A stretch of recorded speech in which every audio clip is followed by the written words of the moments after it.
Hello, my name is Luke Green, and this is the special Snowflake thing that I've been doing. I think this is my seventh video, and this is where I take a look at some specific, some unorthodox concepts that might be difficult or unusual to pull off in a game system. In this case, and most up till now, I've been looking at D&D 5th edition, pretty much. That's it. So in this case, I am going to spread it out a little bit to talk about some other games. It has ended up where I'm looking at the projected time on the slideshow at 22 minutes, so it's going to go a little bit long. I won't be able to give a very good in-depth conversation on any of the three systems I'm talking about, but I will be able to go in a little bit, and I'll try to avoid ranting so I can keep to time. Now, the case that I want to go over is something I call Kishu Osore, which is a name I came up with before I really started studying Japanese. The concept is based off of a Japanese anime called Rama One Half, where I wanted to take a character that was plausibly related to the main character of that and had similar personality and problems, but different enough to be unique. In this case, she's very cheerful, um, very much loves fighting and all of that. That's the blood moe there refers to Blood Knight, who they fight because they love to fight, and moe, who is a character that invokes a moe character is a vague trope, and it makes it the definition for it seems to be it triggers people into thinking, this character, I need to protect this character. Now, she has a lot of unarmed prowess. She is a very good martial artist. In fact, the only time she isn't crippled by anxiety, she doesn't have a lot of anxiety, is when she's sparring or in some sort of playful fight. She also has some fire slash toxic chi powers, which don't get used very often to begin with. That's the Kishu Osore. It's a fear triggered technique that in the beginning doesn't show up very often, and it's more of a problem than an ability. She would have to conquer it to make it an ability. But at first, it's more of something that could kill her or drive her insane. Resistance of fear, this is connected to the Kishu Osori thing.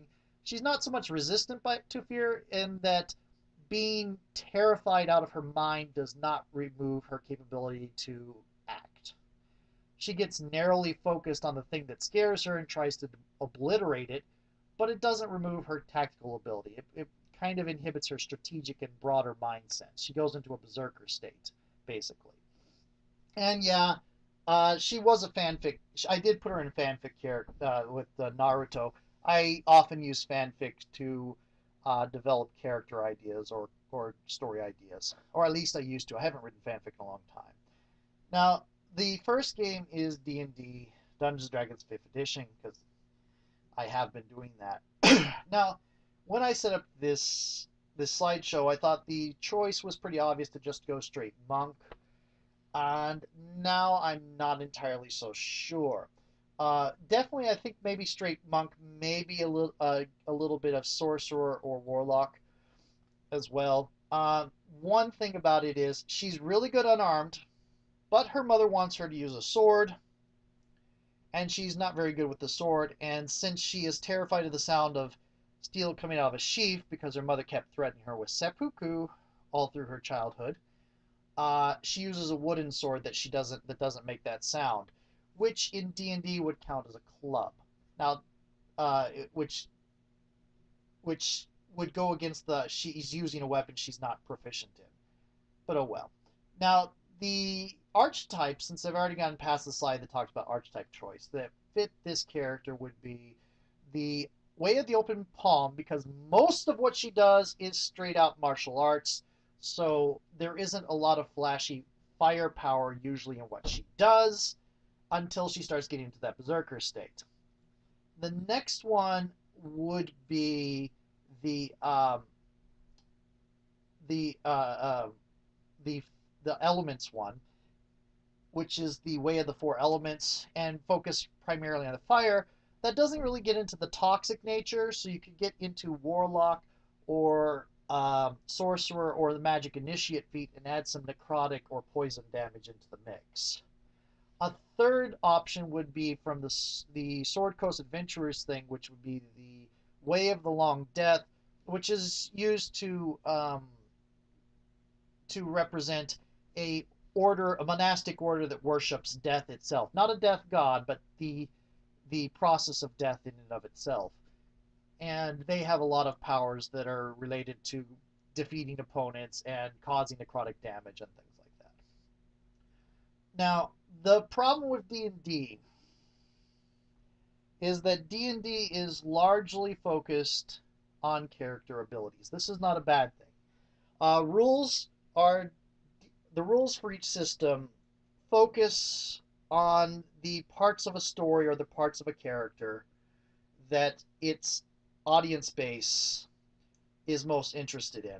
And when you play D&D, you are mostly playing for a what can my character do? What are these awesome things my character can do? And watching them get stronger. Now, this character is more based off of getting over her problems. You can definitely roleplay that in D&D. The thing is that D&D's rule set is not designed to highlight that flavor of storytelling. Different games will highlight different systems. One that has a lot more social aspect will have a very complex social combat, very intricate and flexible social combat system, whereas one that doesn't really, whose audience base they don't think is really interested in social combat, might just have a single role to determine social interaction. And this character, now D&D's character design is focused on the character can do these awesome things, which is a lovely gameplay standard, and I love to play that way sometimes. This character, however, is based off of these are the problems my character has to get over. These are the problems my character has to conquer. She has to conquer the Kishu Osore, which ostensibly is a power, but in the fiction she doesn't have control of it. And while I could give her the necrotic or the flaming stuff and just not use it very often to represent the fact that she doesn't have, and just use it when she's an emotional, got an emotional hit or something, that is not, the mechanics aren't being forced on me, and therefore it doesn't feel natural. It's not something I have to overcome.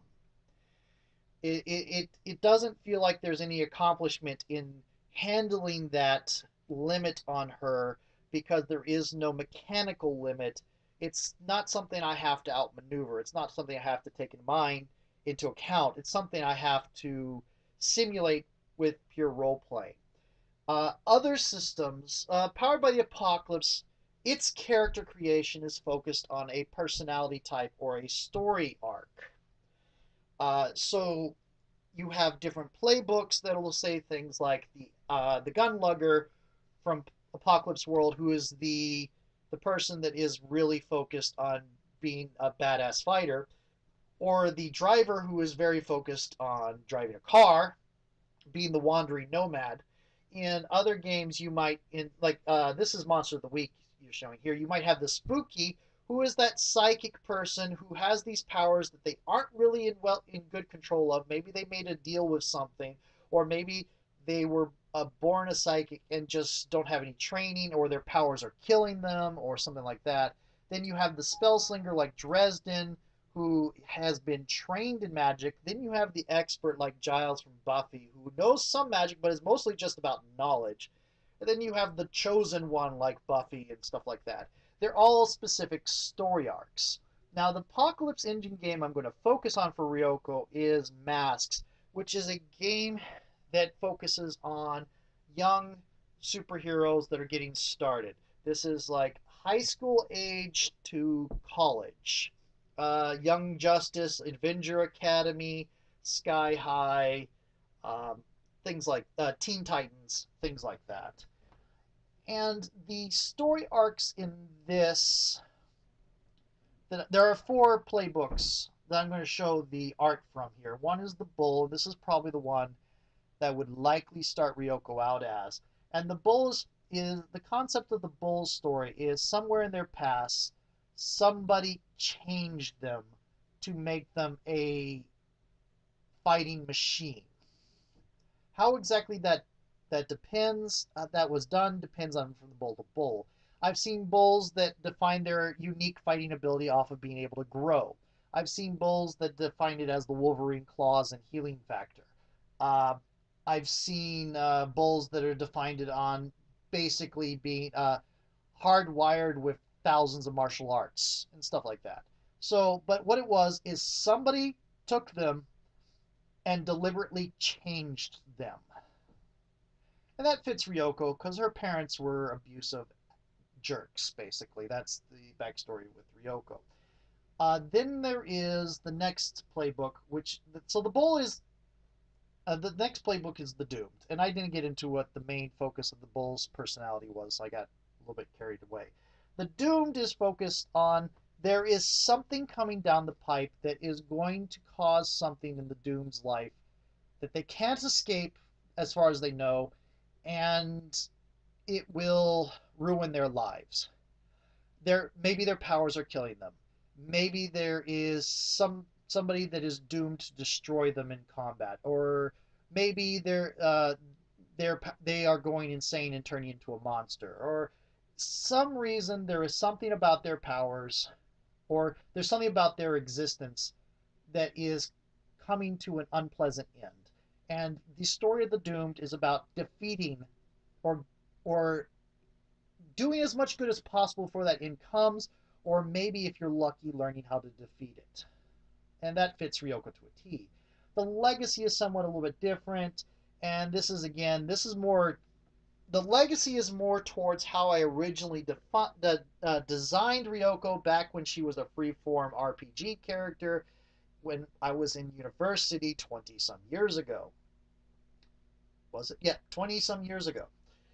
Uh, and that is that she is a callback to some other well-known hero or family of heroes. In this case, Ranma Saotome from Ranma One Half, where I designed her to be an incredible martial artist like Ranma. I designed her to have a fear-based, forbidden technique like Ranma. I designed her to really love martial arts, and then I did some things to twitch her up. I made her incredibly, painfully polite to everybody, very cheerful instead of grouchy, and I gave her crippling anxiety issues instead of being overconfident and a jerk. Everybody loved her. Everybody wanted to protect her. But anyway, the protege is another one because at the start of her story, she has gotten out from under her parents' direct thumb, though a lot of emotional baggage, and she still thinks of highly of them and hasn't really realized that she has been mistreated. But she has come under the wing of somebody else who is an incredible martial artist. In the original RPG freeform game, it was Rama himself. Later in the fanfic I did to help develop the character concept, it was the characters in the Naruto verse, which is kind of a sort of superhero setting more than a ninja setting. But anyway, the protege is about the protege's story is about living up to the expectations of your mentor, whereas the legacy is about living up to the expectations of your heritage and your family. And the or and then the thing about Powered by the Apocalypse games characters is that most of them have a basic set of character developments you can get as you gain experience, and some advanced ones. And one of those advanced ones is change playbook. So you can kind of sort of plan out you're starting as the bull, but you want to turn into the doomed later when that Kishu Osore comes up and you want to deal with it. The third system is Fate, which is really my preferred system. I really love playing it and running it. There are several Fate games out there right now. Most of them currently are based off Fate Core, which is the most popular Fate system out there. Um, there's Dresden Files that came before Fate Core, but it's done by the same company. And then there are a couple other games like Atomic Robo, which does Fate in its own way, um, and several others as well. And Fate Accelerated is kind of a stripped down, quick to start version of Fate Core. I really like Fate Core and Fate Accelerated's gameplay. Their character creation is a little bit too stripped down for my liking. I like really complex character creation with a lot of dials. So when I created uh, Divine Blood as a Fate based system, I took a different kind of Fate, which is called Strands of Fate. And Strands of Fate uses its gameplay is I didn't particularly enjoy the gameplay. It involved too much looking through the book, trying to find a specific system for how things work. And I still have a little bit of that legacy in Divine Blood. I tried to reduce it as much as possible down to the challenge, conflict, and contest structures that were in Fate Core, which are very versatile, very quick to set up, and everything like that. But it has really complex character creation. Now, I'm not going to get fully into character creation because different kinds of Fate have different things. Fate Core uses the skills. Strands of Fate and Divine Blood use abilities, a set of 12 or more abilities like strength, quickness, or whatever. Fate Core uses what they call skills, though not all of them are particularly skills, and that's one of my problems with the character creation in Fate Core. Again, not every system is to every player. Um, but the thing that is central to any version of Fate are the aspects. And for people who have not played Fate before or have not enjoyed Fate or whatever, the main sticking point, the main thing that is difficult to get their head around is how the aspects work. There is a particular meme, and I'm going to show it here in a little bit, that kind of hits onto this. Is can I do the thing? It depends. Uh, can you bullshit the GM into believing that one of your vaguely worded aspects lets you do the thing? And vaguely worded aspect situation. This right here is a character sheet from I think it was my second long campaign of Fate. That one lasted a year. The first one also lasted about a year and was a Dresden Files one. This one was Strands of Fate. Um, the thing about aspects, I've tried to run Fate Core on a fuzzy, make it up on a fuzzy sort of oh yeah just whatever type thing, and it really doesn't work. You need to have a consensus with your players as to what that aspect is intended and what it means. It can't be vague, otherwise, whenever it comes up in the part in the game, you're going to argue over it and it will slow down the game. You want an aspect to be, as soon as you say it, you know what they're talking about. Now, you go back to that picture at the start, Blood Moe would work with my group because almost everybody in my group knows what a Blood Knight is and knows what a Moe is and knows how to combine them. Though Blood Moe might confuse a couple of people in my group. Blood Knight Moe might work a little bit better, but again, still this depends on people knowing those tropes, and both those tropes are a little bit obscure. Now, a lot of people in my group know that, so it might be fine. Genius Martial Arts Prodigy works fine. To me, it's a little bit bland in flavor, but it's perfectly fine for a starting aspect, says defining aspect or high concept. It's perfectly fine for a starting one that you can change out later when you think of something more flavorful. These are good ones. Catchphrases. Oh no, was that a challenge? Because she really loves sparring. The fact that she taught herself how to fight with a sword out of a manga. That she is ridiculously energetic and her crippling anxiety issues. This is another good aspect. It's the forbidden Kishu Osore technique. It is unique and it adds a story hook. Those are important.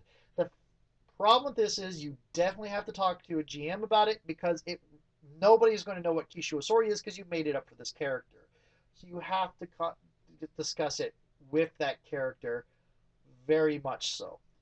And now we're looking at a picture of Indiana Jones and probably have been for a couple seconds. in any case, when you have aspects in Fate, you want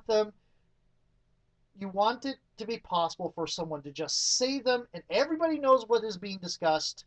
There's no need to negotiate it. Everyone's That's ideal. You're always going to have some negotiation in any game. Whenever you start using your mechanics, it's like, can I use my engineering skill to see if I can find a weak point in the wall? That's something I did in Pathfinder. But looking at Indiana Jones here, adventurer archaeologist. Why did it have to be snakes? Handy with a whip. Um, Bad taste in women. And one that they should have put on, but they didn't. This belongs in a museum. If you're playing Indiana Jones, or even if you're not playing Indiana Jones, you're playing an archaeologist of some sort, and you say those things, everybody at the table knows immediately what they're talking about. So anytime you would bring up, well, I'm an adventure archaeologist, I know exactly what this is about, I'll pay a fate point for a +2, everybody knows there is no need to explain yourself. Anytime you have to explain yourself in the middle of the gameplay in Fate, um, it slows down the game and you start getting out of the story. So you want to do all the discussion of what a aspect means before the game, so that doesn't happen. One example recently, and here's the thing I really like about the aspects, is the ones you get at the beginning don't have to be the ones you keep. At the end of any session of Fate Core, you have the opportunity to change an aspect. And if the story has progressed to a point that you, the GM, and the other players just agree that a particular aspect really doesn't apply to your character anymore, you can change it to something that does apply. One example of this we have is in my current Divine Blood campaign. We have a character who is a former police officer. She's currently living in Japan, where the campaign is, but she was from Scotland Yard in England. And as one of her gear aspects, she chose police officer's tactical armor, I think. I don't really remember the exact wording. I don't have the character sheet up in front of me right now.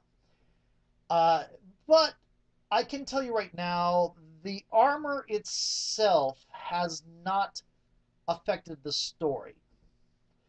It has reduced damage that has hit her, but it has not affected the story. It is a mechanical thing. It doesn't actually produce any interesting bits. On the other hand, she does have a gun, and her name is Katie.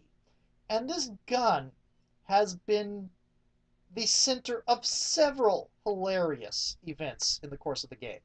So we were suggesting, and I can't remember whether she changed it or not, we were suggesting she change her bulletproof vest aspect into Katie's got a gun, because if I'm going to give her problems over having the gun and have amusing things like having to hide the gun or from from the Japanese authorities, because there's almost no guns here, or other things like that, or even more serious things like where she accidentally shot a bystander.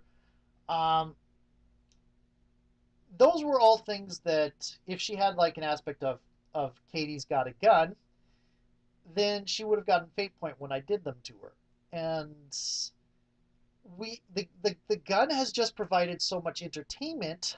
It is pretty much an aspect and deserves to be there in that aspect rather than the bulletproof vest, which hasn't done anything to entertain us. It's just protected her, reduced damage coming in on her.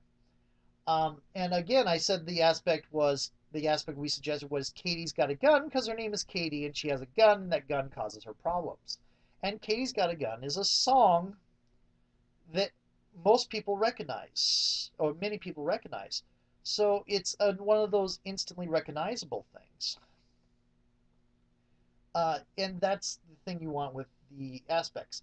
Now, the different ways this works. Okay.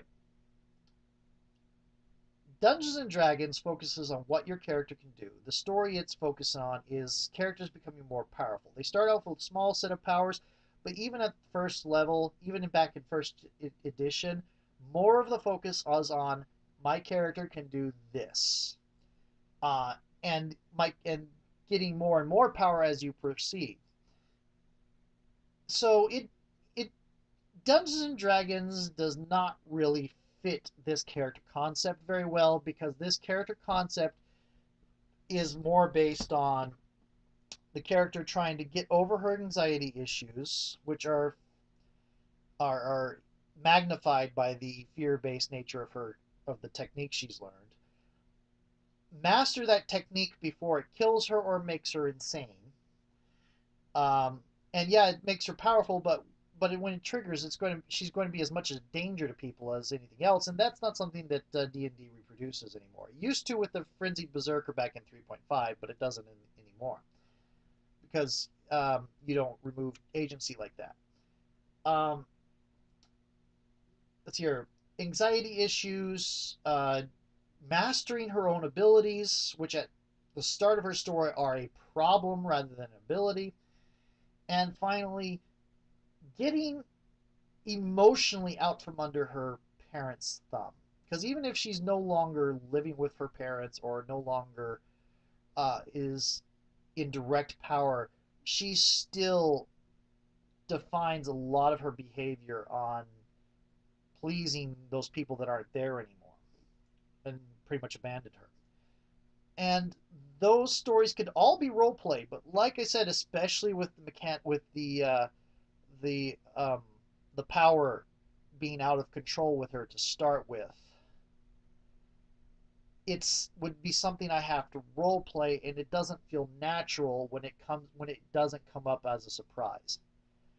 So it's something I interject. It's like, oh, I'm going to use her key because she's having a panic attack and her fire goes off. Where in the game she doesn't have the frightened thing, but I'm saying she has a frightened attack, a panic attack to justify using the fire. It doesn't feel natural to me, and I would not be very well satisfied with that. The crippling the social anxiety is sort of encouraged because you can get inspiration in D&D for behaving according to your flaws. So that would be somewhat satisfying, role playing the parent issues and the anxiety. But the trying to control her own power would feel a little bit off. There is no way that she would end up burning herself by the actual mechanics. There's no way that anything would go off the rails. And if I role played it out, I would annoy people around me because I would like, oh, I accidentally caught you on fire because she had a panic attack. That would just be a jerk move. Now, in Masks, where the focus of the gameplay is on the progression of the story arc, it's a little bit different. One of the possible results of failing an Unleash Your Power check is losing control of yourself or your powers in some horrible way. Whereas, like, say she's trying to get into a fight to do something, and she ends up rolling really badly, and I choose as her consequence lose control of self or powers, and the GM then gets to describe how horrible something horrible that my character caused to happen as a result of her losing control. Yeah, I choose her losing control, but the GM sets or the MC or whatever you want to call it sets the specifics of what it is. Um, and that gives me that little bit of lack of control over her powers that I like, especially if I tie in to her not having a very high stat in the power that affects that. Anyway, moving on to Fate. The way I prefer to play Fate and run Fate is it focuses very much on sacrifice and making yourself ask the question, how much do I want to succeed at this particular task? Am I willing to suffer damage to pass this? Am I willing to let this be harder for someone behind me? Because I could succeed on cost. Like I say, I leap over the bridge, or leap over a gap, and I fail the roll. That failed roll isn't she's in midair; it's right beforehand, and I have the thing where it's right beforehand, and she's kind of got the momentum going, but she hasn't jumped yet.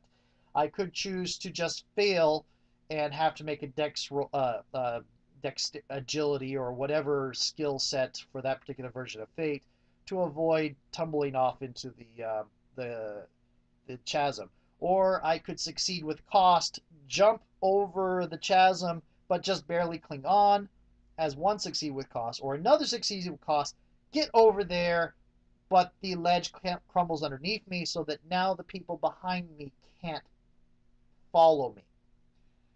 And I had, as one case, a succeed with cost where an NPC got killed due to the player choosing succeed with cost.